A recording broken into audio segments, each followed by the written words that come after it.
Well, hello, all you shiny, happy people. 'Tis the Reverend. Who would have thunk it? I hope everyone is having a wonderful day so far. I had this crazy idea. I know audiobooks are a big thing right now. And for those of us who publish some of our works through Amazon, Amazon is offering to let AI read our books as audiobooks, and I'm not into it, and neither are a lot of people in the community.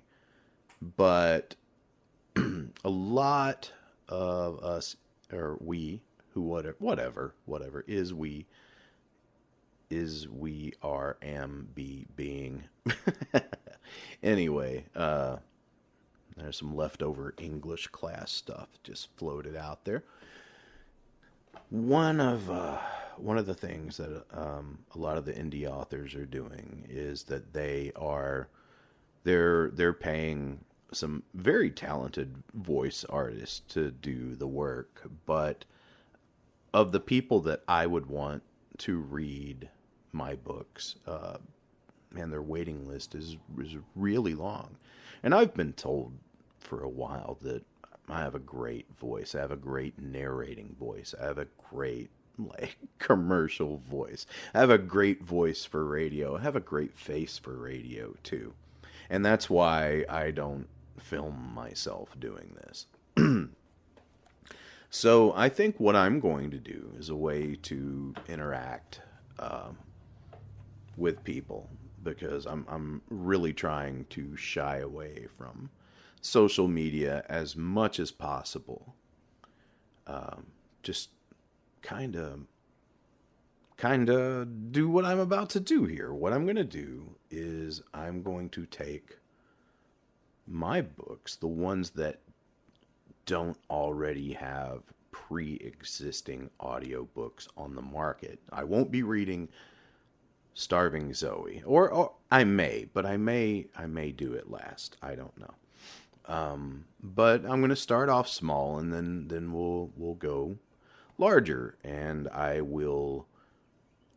First of all, I hope everyone takes advantage of the 4 minute and 20-second intro by none other than Tommy Cross with Pecan Bottom Music. Wonderful musician. He composed that intro.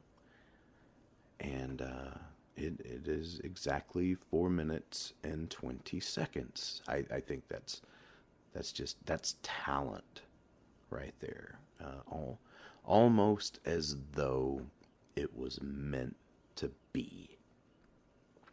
Like, just in case you needed some time to get ready to enjoy what I'm about to offer. So what I'm going to do is I'm going to start with Haunted Spaghetti. And in each video, I will either read a short story or a chapter in one of the novels. And they will not be cut. This video isn't going to be cut. They won't be cut. They will be extremely raw. I will stop along the way and explain what I did, why I did it, what it refers to.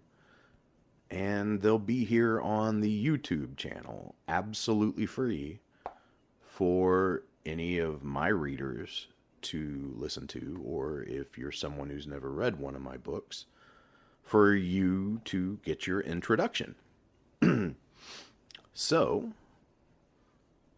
without further ado, this one is from my short story collection titled Haunted Spaghetti, because creepypasta sounds stupid. Because it just does. Okay, so This is dedicated to my grandma Barbara. That's my wife's grandmother. Um, she hit me up with an unexpected Christmas gift, and I used it to purchase this cover from an artist. And I filled this book with all of the short stories that I had featured in anthologies the previous year. So I dedicated the book to her. And yeah, because I don't even think this book has ever even received an Amazon review. I I'm to the point now where I write just to write. It's fun. Like the money is inconsequential. In the very beginning, everyone has delusions of grandeur about being this amazing author in your pardon me again, your turtleneck and your sport coat, sitting in the very wooded indie bookstore and running into someone you knew from high school and they gush, just like Hollywood shows everyone in every TV show and every movie that deals with a writer. And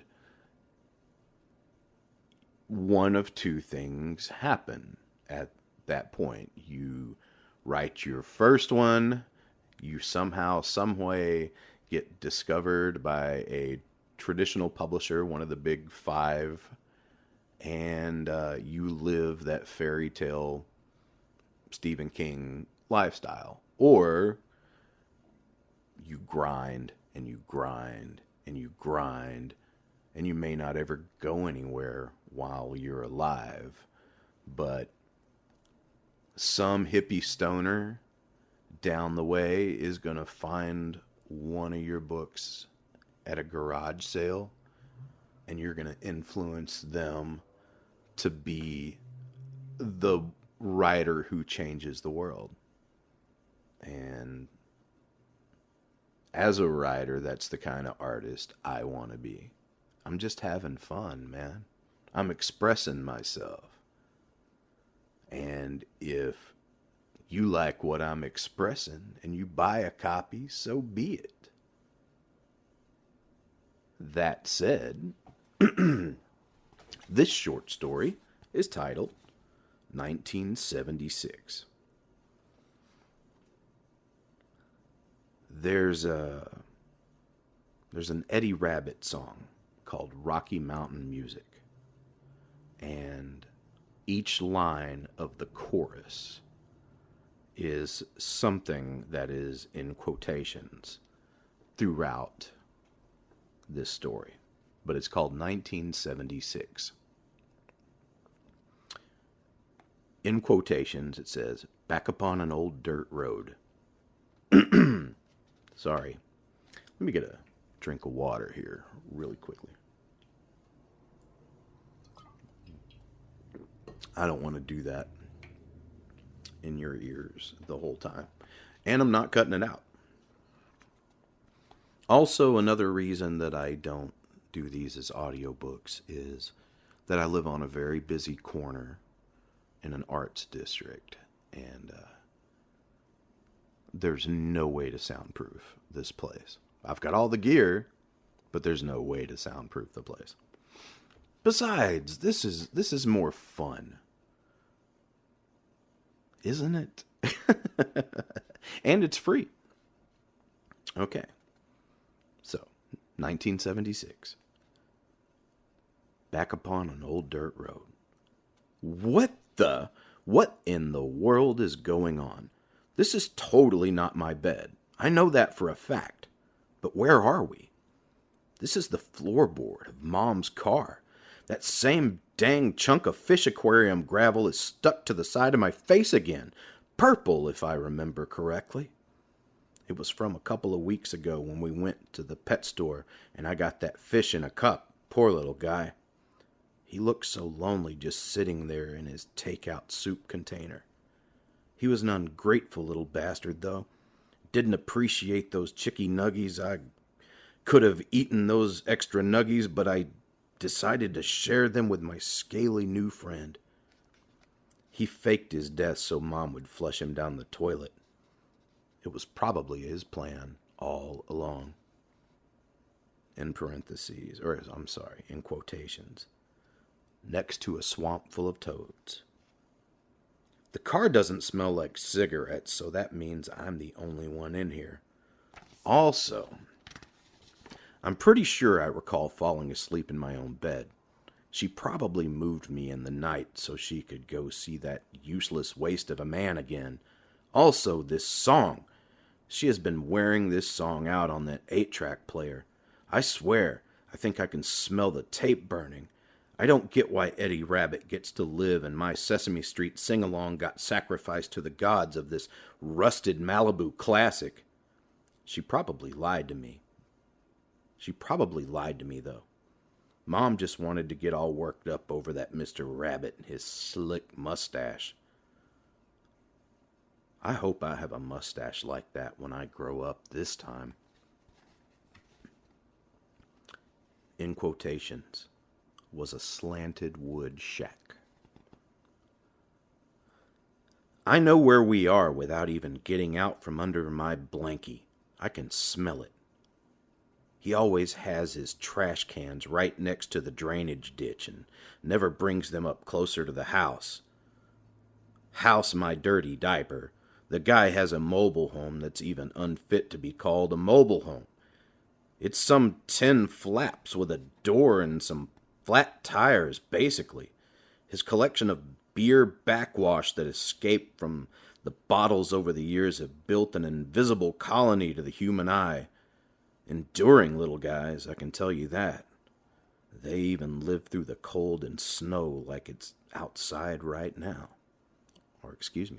They even live through the cold and snow like it is outside right now. That's the other reason I didn't want to get out from under the blanket. I'm nice and toasty down here in the floorboard of the back seat. That heater system is like a direct link to the flames of Hades, and I'll be damned if I'm giving that up just to verify what I already know. We're at Stinky Beard Trash Can Guy's house, and we'll probably be here for a while. In quotations. With 3 little kids and a mama. Mom is the absolute peach, though. It's almost like she knew I would wake up in the floorboard of the car at some point, so she packed my bag full of animal crackers and jelly beans. Yeah, it's not healthy, but now's the time to fill up on this stuff. You can't do it when you're older. At least, I don't think I can do that when I'm older. I almost remember that being how I died last time, but the memories of my past life are beginning to get fuzzy. I think that's the swap. The closer your mouth gets to speaking, the more of your old brain gets erased. Anyway, I'm going to be a fat kid this time who gets his shit in gear right around high school freshman year. That's when the boobs start showing. No need to waste my time being a hunky stud guy until then. In quotations. Papa died in 1963. Wait, what the heck is that? Did she really do what I think she did? I don't even know if I'm going to make it to adulthood this time around. The lunatic went and packed a gun right there next to my circus box. I mean, I don't know 100% for certain that's a gun, but I can't imagine anything else would feel like that. A curling iron, maybe? I've only been back for 3 years now, and I don't think they'd make guns much differently while I was out processing. Last time I saw the wall calendar at Grandma's, it said 1976. Also, it's snowing again, and the neighborhoods are full of Christmas lights. I can assume it's December, and I haven't opened presents yet. That makes it 5 years exactly between last life's download and pre-prep. There's no way guns would be that different in just 5 years unless we jumped into some kind of Flash Gordon society in my absence. Everything still smells like Marlboro and Budweiser, so I'm going to assume that's a gun. In quotations. Left little Jenny and me. I do know I plan on being more independent this time. I think I was way too dependent on my parents last go around, and I want to be one of those guys who get stuff done. The kind everyone asks to help with things and the one everyone depends on. Yeah, it's a lot of work, but those kinds of guys had it made in high school. Of course, they all thought the war was going to be like a football field, and they came home in body bags, courtesy of the Germans. On the bright side of that penny, I was one of the few guys left back home to comfort all the grieving widows, so, in quotation, to plant those taters. So far, this one isn't working out.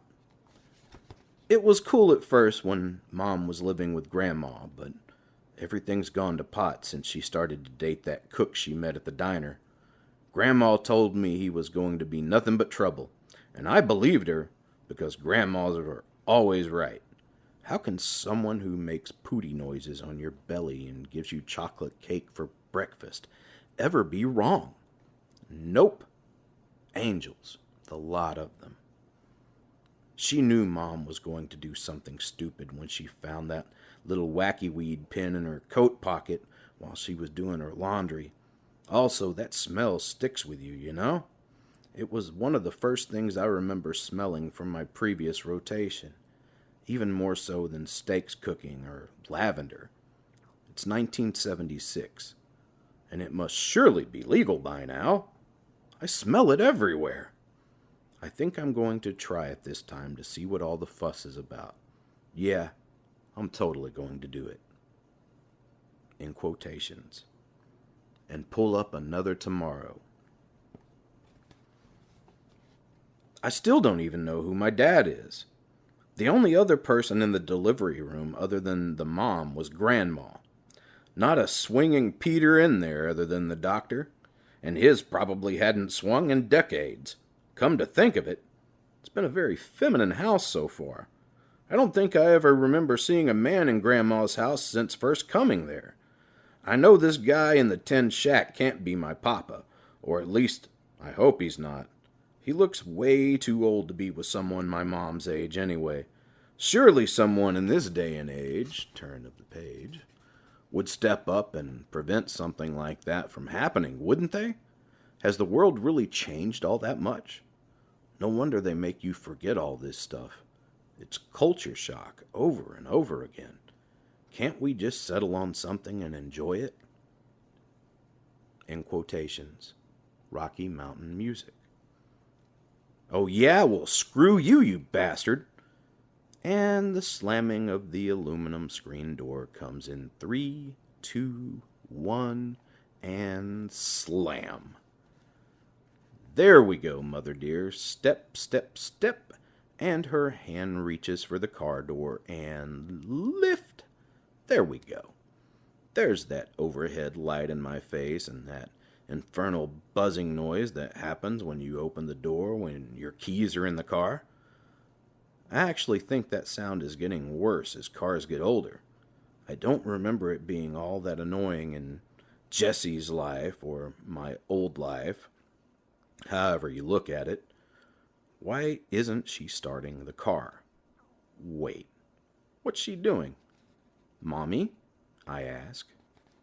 Yeah, baby, it's Mommy, she replied. Don't cry. I'm not trying to take your crackers. Mommy just needs to get something she left in your bag. In quotation, fills my memory. You better not be getting what I think you're getting, came the terrible voice growing closer. Wow, that guy sounds really, really mad. Maybe my mom listened to Grandma after all and told him what for.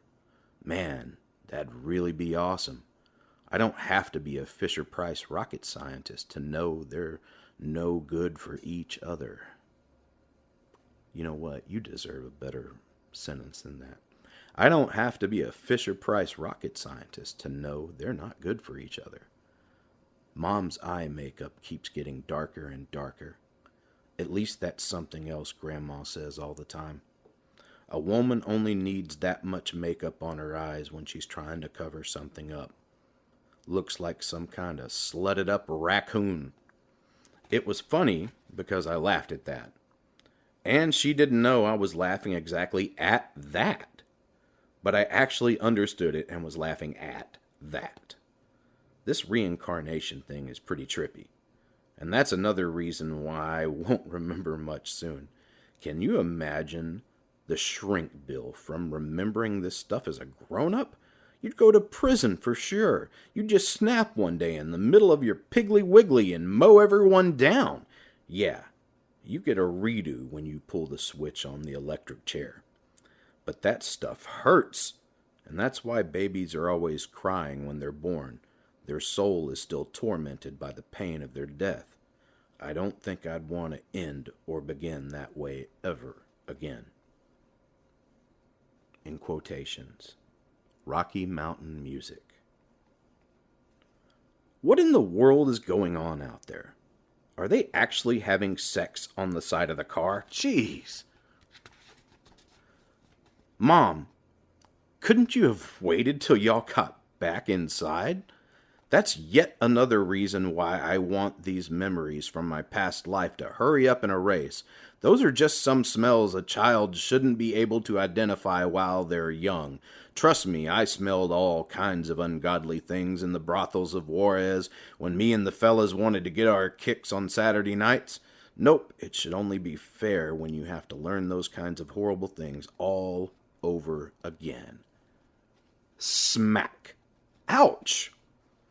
That damn gun just fell out of the diaper bag and onto my pinky toe. Yeah, that's going to look great in the Christmas photos. The baby opening presents with a damned cast on his foot. Oh, how did the little baby... sorry. Oh, how did the baby break his poor little foot? Oh, me and my man of the week were making whoopee on the side of the car when my gun fell out of his diaper bag.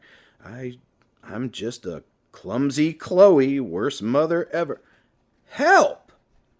Wait, why is Mom screaming? She's never reminded me much of the type of woman who'd be into the whole threesome thing, but I guess you never know. Kinda makes me wonder what Grandma's into as well. They say the apple never falls too far from the tree or something like that. Someone always trying to explain nonsensical gibberish with something snappy. I blame those damn televisions, but they sure are neat. Shut up, bitch, ordered the drunken blob of a man. If you scream again, I'll fucking kill you. Click, click. Call up the therapist, Mommy. Call up the therapist, Mommy. Guess I'll be starting this life with a mulligan. I don't think they can hang 3-year-olds yet. Not even in 1976. Baby go bang bang? Quotations. Papa, can I hear you playing for me? And that is my short story, 1976, from my collection Haunted Spaghetti, because creepypasta sounds stupid. If you would like to jump ahead, you can go to revdarecloud.com and buy one of these straight from me. I will sign it and send it on its way. Until then, preach truth, tote jokes, shoplift Amazon. Hope you guys have a wonderful day. And make sure you like and subscribe. Come back next time.